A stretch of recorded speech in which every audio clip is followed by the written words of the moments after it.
Hello à toutes, aujourd'hui je vais vous emmener dans le monde de la génétique et de l'épigénétique. Dans ma précédente vidéo, j'avais évoqué le gène ApoE, qui est impliqué dans sa version 4 dans la maladie d'Alzheimer.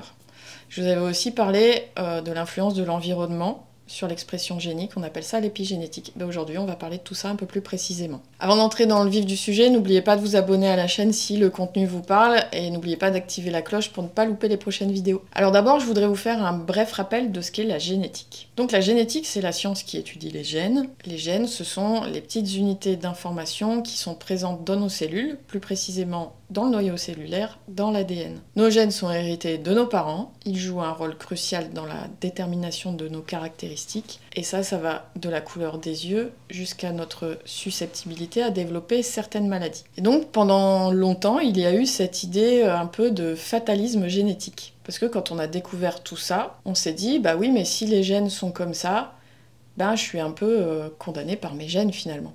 On pensait à ce moment-là que nos gènes déterminaient non seulement nos caractéristiques physiques, mais aussi notre santé, nos comportements, notre destinée.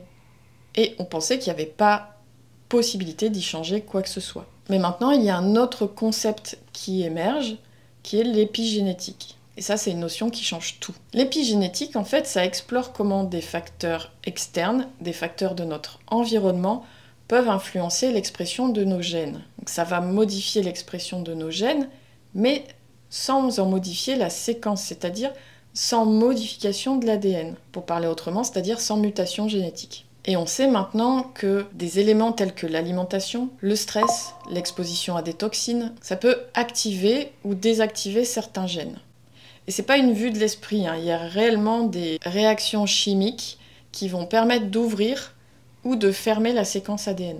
Et ça signifie que même si une personne a une prédisposition à une maladie génétique, donc pour reprendre Alzheimer, être porteur du gène ApoE4, si on prend le cancer du sein, ça va être le gène BRCA, et bien l'épigénétique, ça nous dit que même si vous êtes porteur de ce gène, ça ne veut pas forcément dire qu'il va s'exprimer et que vous allez développer la maladie. Donc l'épigénétique, en fait, ça tord le cou à cette idée de fatalisme génétique. Donc maintenant qu'on a une meilleure idée de ce que c'est la génétique et l'épigénétique, je vais revenir sur ce fameux gène ApoE4 qui serait impliqué dans la maladie d'Alzheimer. Donc ce gène, il code pour l'apolipoprotéine E, qui joue un rôle dans le transport des lipides dans le corps. Il existe différents allèles de ce gène, E2, E3, E4, chacun ayant des effets différents sur notre santé. Et donc, sa version 4, l'ApoE4, serait impliquée dans la maladie d'Alzheimer, mais également dans un risque accru de développer des maladies cardiovasculaires. Maintenant, on sait que le régime alimentaire, justement, peut influencer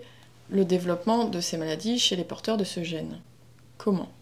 Eh bien, il y a des recherches qui montrent que chez les porteurs de cet allèle, ApoE4, un régime riche en graisses insaturées, c'est-à-dire les oméga 3, les oméga 9, qu'on retrouve dans les poissons gras, dans l'huile d'olive, dans l'avocat, ça serait bénéfique, surtout si à côté de ça, on diminue tout ce qui est riche en graisses saturées, c'est-à-dire les autres graisses animales qu'on va retrouver dans les viandes grasses, dans les produits laitiers, les fromages, etc. Donc globalement, pour les porteurs de l'ApoE4, plus de poissons gras, plus d'oméga 3, plus d'huile d'olive, d'avocat, de graisses insaturées et moins de viande grasse et produits laitiers. Également, ce qui est bénéfique, c'est d'apporter plus de fibres. Dans ce sens-là aussi, les légumineuses, ça va être très intéressant. Les légumes, bien sûr. Typiquement, c'est le régime de type méditerranéen qui sera le plus bénéfique pour les porteurs de cet allèle. Ce type de régime a montré des effets bénéfiques pour la santé cardiovasculaire, pour la santé cognitive. À l'opposé de ça, il y a les porteurs de l'allèle ApoE2, qui, eux, auront une plus grande tolérance aux graisses saturées. Et eux, par exemple, typiquement, vont se sentir bien dans un régime keto,